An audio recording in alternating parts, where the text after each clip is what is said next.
Welcome back to Shivai Tarot and Guidance. How are you all? I hope you all are doing good.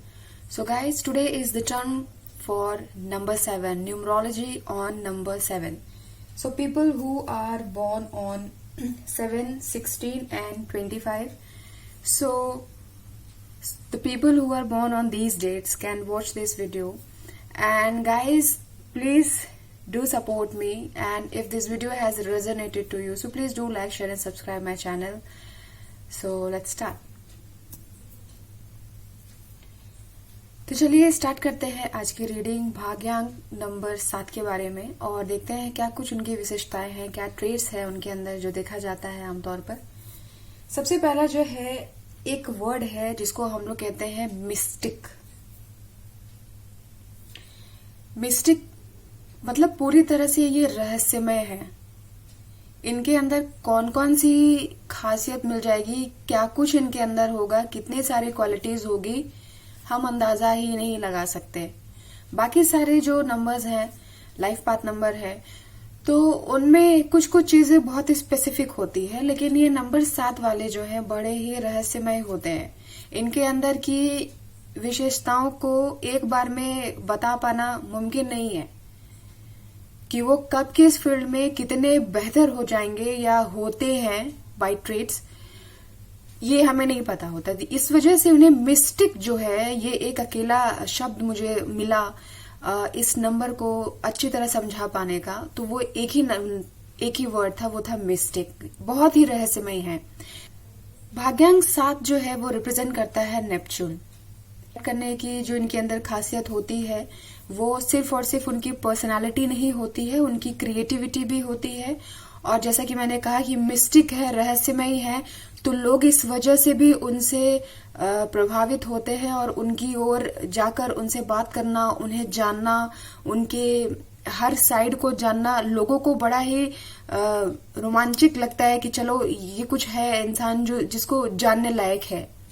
कुछ लोग होते हैं जो जैसे होते हैं वो वैसे ही पता चल जाते हैं, लेकिन जो नंबर 7 होते हैं उनके अंदर की ये जो क्वालिटीज है, तो ये लोगों को अपनी ओर भी अट्रैक्ट करती है कि क्या कुछ है जो इनके बारे में हम और जान सकते हैं, क्योंकि ये लोगों के लिए एक प्रेरणा भी है इनसे बहुत। इसके अलावा देखा जाता है कि जो नंबर 7 होते हैं, इनकी दोस्ती यारी जिस किसी भी लाइफ पाथ नंबर के साथ होती है, वो उनके साथ ये बहुत ही अच्छा पेयर अप करते हैं। और इनकी पॉजिटिविटी जो है, इनका जो लक है, वो इनके पार्टनर में भी डाइवर्ट होता है, या उन्हें भी वो ये जो पॉजिटिविटी है उनको भी उनके फेवर में भी वो पॉजिटिवली ही काम करता है, जो कोई भी इनके फ्रेंड सर्कल बन पाते हैं।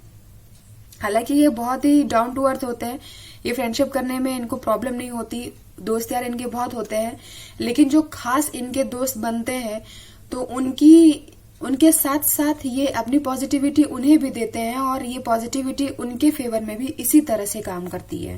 तो जिनके साथ इनकी दोस्ती यारी होती है, तो देखा जाता है कि जो मूलांक 7 वाले जिनके साथ भी दोस्ती यारी या फिर पार्टनरशिप करते हैं या कंपैटिबिलिटी उनकी होती है, तो काफी लकी होते हैं ये नंबर 7 वाले। की दोस्ती काफी अच्छी और फायदेमंद होती है। इसके अलावा हमने ये भी देखा है कि नंबर 7 जो होता है, इनको शो ऑफ करना किसी भी चीज का पसंद नहीं है।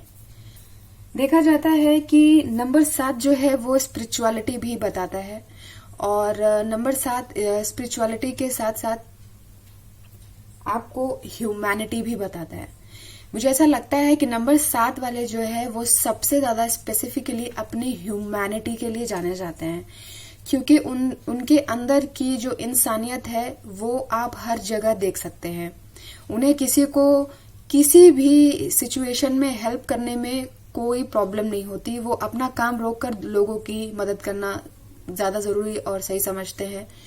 किसी भी तरह की हेल्प हो, व्हाटएवर, किसी भी तरह की हेल्प हो, नंबर 7 वाले जरूर करेंगे, क्योंकि उनके अंदर की ये जो इंसानियत है वो सबसे पहले है उनके लिए। वो हर काम को, किसी भी काम को, अगर उनका खुद का कुछ है तो भी वो इसे छोड़कर इंसानियत को किसी भी एंगल से और किसी भी कीमत पर कायम रखना बहुत पसंद करते हैं नंबर 7 वाले।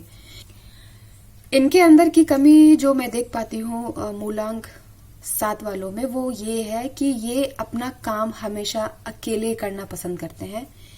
इन्हें भी पार्टनरशिप पसंद नहीं है।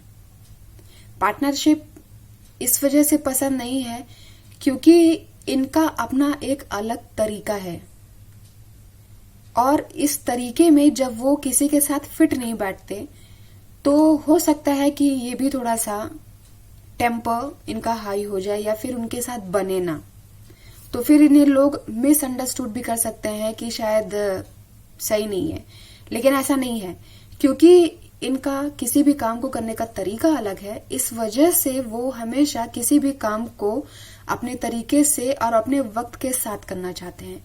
ऐसा नहीं है कि ये किसी काम को सिर्फ एक ही तरीके से करेंगे, ये अपने पता नहीं और कितने कितने तरीकों से एक ही काम को करेंगे, क्योंकि इनको एक्सपेरिमेंट्स का बहुत शौक होता है। मूलांक 7 वालों को परफेक्शन जो होता है हर चीज में बहुत पसंद होता है। किसी भी काम को लेजीनेस से नहीं करते। तो गाइज, ये कुछ ऐसे ट्रेड्स थे, ये कुछ ऐसी बातें थी जो मूलांक 7 वालों में देखा जाता है। चलिए बात कर लेते हैं क्या कलर्स हैं जो इनके लिए काफी ज्यादा लकी हैं। ये स्मोकी ब्राउन कलर अच्छा है। इसके अलावा ग्रीन और ग्रे, ठीक है, ब्राउन, ग्रीन और ग्रे, ये 3 कलर जो है बहुत पॉजिटिवली नंबर 7 वालों के साथ काम करते हैं, ये आपके लिए लक लाते हैं। चलिए बात कर लेते हैं प्रोफेशंस क्या है जो नंबर 7 वाले यानी मूलांक 7 वालों के लिए सही है। मूलांक 7 वालों के लिए सबसे बेस्ट प्रोफेशन हो सकता है या तो वो लेक्चरर बने, या तो वो टीचर बने, फिलोसोफर हो सकते हैं, और अगर एक्टिंग का शौक हो तो आप एक्टिंग लाइन में भी जा सकते हैं। इन सब के बाद मुझे ऐसा लगता है फार्मास्यूटिकल्स आपको काफी ज्यादा सूट करेगा, और कुछ लोगों के लिए मुझे ऐसा लगता है कि आप पॉलिटिक्स में भी जा सकते हैं। अगर आपका कहीं से भी इंटरेस्ट हो थोड़ा बहुत, तो आप पॉलिटिक्स की लाइन में भी अच्छा एक्सप्लोर कर सकते हैं मूलांक 7 वालों के लिए। तो चलिए बात कर लेते हैं कंपैटिबिलिटी की, कि कंपैटिबिलिटी आपके साथ किन की सबसे बेहतर है। तो वो है नंबर 1, नंबर 2, नंबर 4। ये 3 ऐसे नंबर हैं जिनके साथ आपकी कंपैटिबिलिटी बहुत सही है। तो गाइज, ये कुछ बातें ऐसी थी, विशेषताएं थी जो मूलांक 7 वालों में देखा जाता है। चलिए टैरो कार्ड से देखते हैं कि क्या कुछ है आपके लिए आने वाले मंथ में। ये मूलांक 7 को जानने के लिए पहली चीज मुझे ऐसा लगता है कि आपके कार्ड्स जो है बहुत पॉजिटिवली आपको एनकरेज कर रहे हैं कि आप अपने लाइफ में एक सीरियस डिसीजन लें, और ये सीरियस डिसीजन आपके लाइफ के हर बाकी फील्ड्स जो है, बाकी सारे जो डिसीजंस है, उन सबको मैटर करेगा। लेकिन वो एक डिसीजन जो है वो है सिर्फ और सिर्फ खुद पर ध्यान देने के लिए। नंबर 7 वालों, आपने अपनी लाइफ क्या बना रखी है, मैं देख पा रही हूं। सब कुछ दूसरों के लिए किया है, दूसरों की भलाई, दूसरों का अच्छा, दूसरों की खुशी, ठीक है, अच्छा है, सही है, ठीक है। लेकिन आपने अपना बहुत कुछ खो दिया, जिसकी वजह से आप अभी अपनी जिंदगी में शायद एक टावर मोमेंट से गुजर चुके हैं या गुजर रहे हैं। और ये टावर मोमेंट छोटा बड़ा नहीं है, मुझे लगता है बहुत ही बड़े पैमाने पर आपको अंदर से आई थिंक लॉस कर रहा है। घाटा बहुत है आपका इस टावर मोमेंट से। टावर मोमेंट जनरली होता हमारे लिए अच्छे के लिए है, लेकिन आपके केस में ये बहुत बड़ा लॉस लेकर के आया है, क्योंकि ये आपके लिए अंदर ही अंदर दिल का दर्द बनता जा रहा है। और सिर्फ इसलिए क्योंकि आपने अपने लिए कुछ डिसाइड नहीं किया, कोई डिसीजन ही नहीं लिया, जो किया सिर्फ लोगों के लिए किया, ठीक है। रिलेशनशिप वाइज मैं देख रही हूं कि आपके जो पार्टनर हैं उन्होंने आपको हमेशा से थर्ड पार्टी सिचुएशन में रखा है शुरू से। मुझे लगता है वो आपको बिना कुछ बताए ही चले भी गए थे। आपका बहुत सीरियस ब्रेकअप हुआ और बिना बताए आपकी फाइनेंशियल कंडीशन भी बहुत बहुत बेकार है अभी। मतलब आपको फाइनेंशियली भी आपको अभी इस टाइम पे मुझे लगता है बहुत बड़ा लॉस हुआ है कोई प्रॉपर्टी में, या तो आप चीट हुए हैं किसी प्रॉपर्टी डीलिंग में या फिर बिजनेस में, जहां पर आपने जिनके साथ पार्टनरशिप की थी वहां पर आप चीट हुए हैं, या आपका कोई बहुत बड़ा लॉस हुआ है प्रॉपर्टी वाइज, पैसे के वाइज मैं देख रही हूँ बहुत बड़ा लॉस हुआ है आपको। और ये जिस किसी के साथ भी है, मतलब जैसे मान लीजिए अगर आपके साथ कोई फाइनेंशियल लॉस हुआ है तो वो भी आपका किसी अपने ने ही किया है, मुझे ऐसा लग रहा है। जिस किसी ने भी किया है वो बहुत ही अपना था और इस वजह से भी आपको हार्ट एक बहुत ज्यादा है, बहुत पेन हुआ आपको, बहुत तकलीफ है इस बात का। ठीक है, पैसे गए उस चीज की तकलीफ नहीं है, आपका भरोसा चला गया इस बात की तकलीफ है।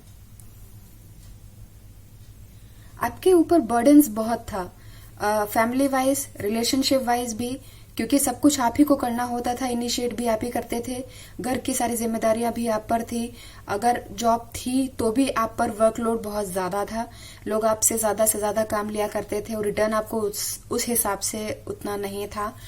और मुझे ये भी लग रहा है कि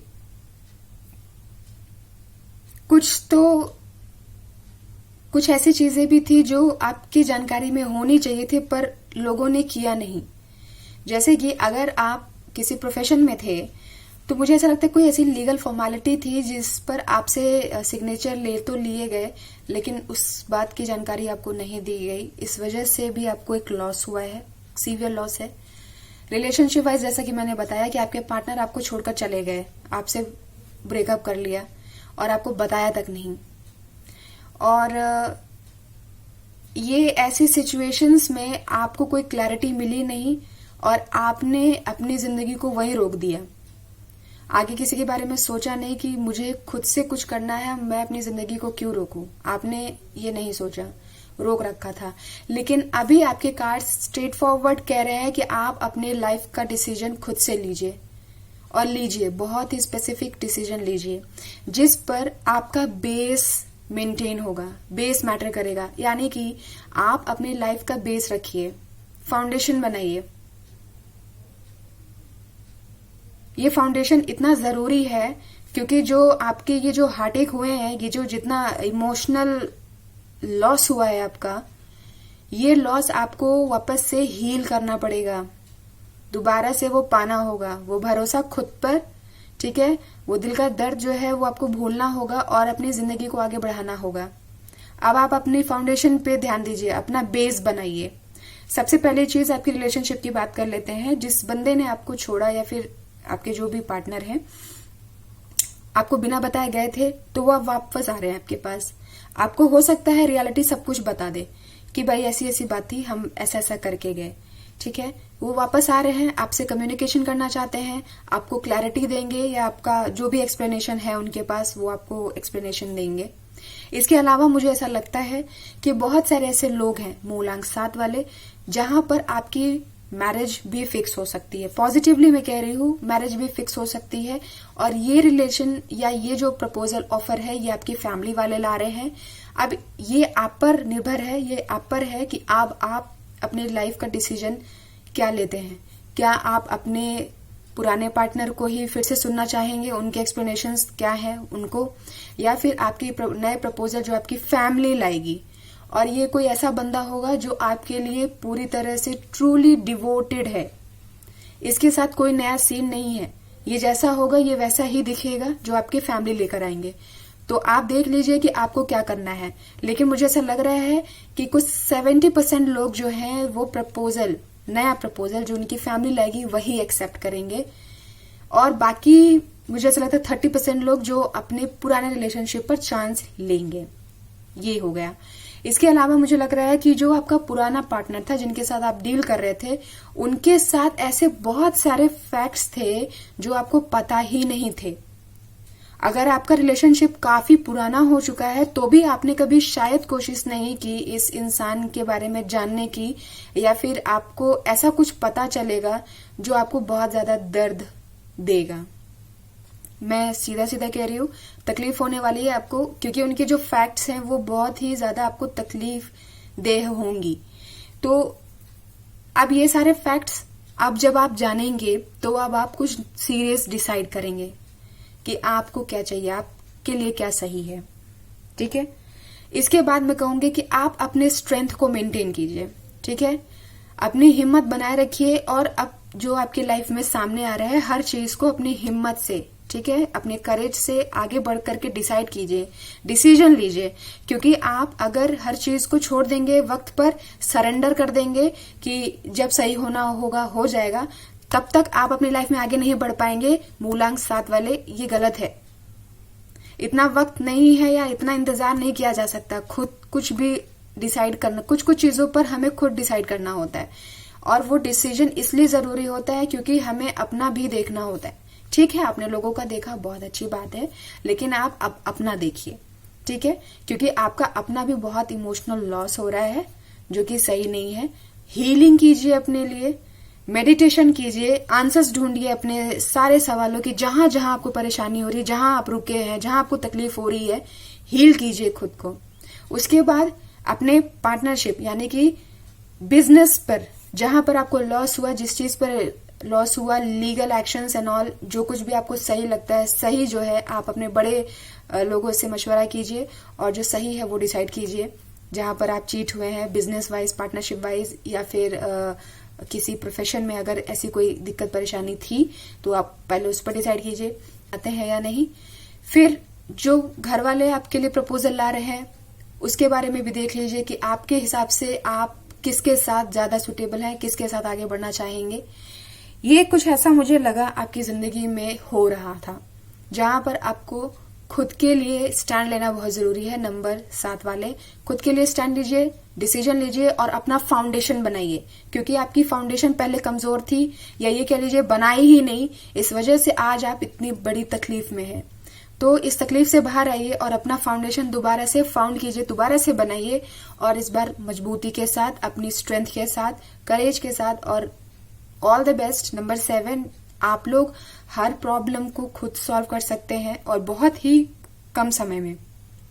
बस खुद के अंदर डिसाइड करना है और खुद पर भरोसा रखना है।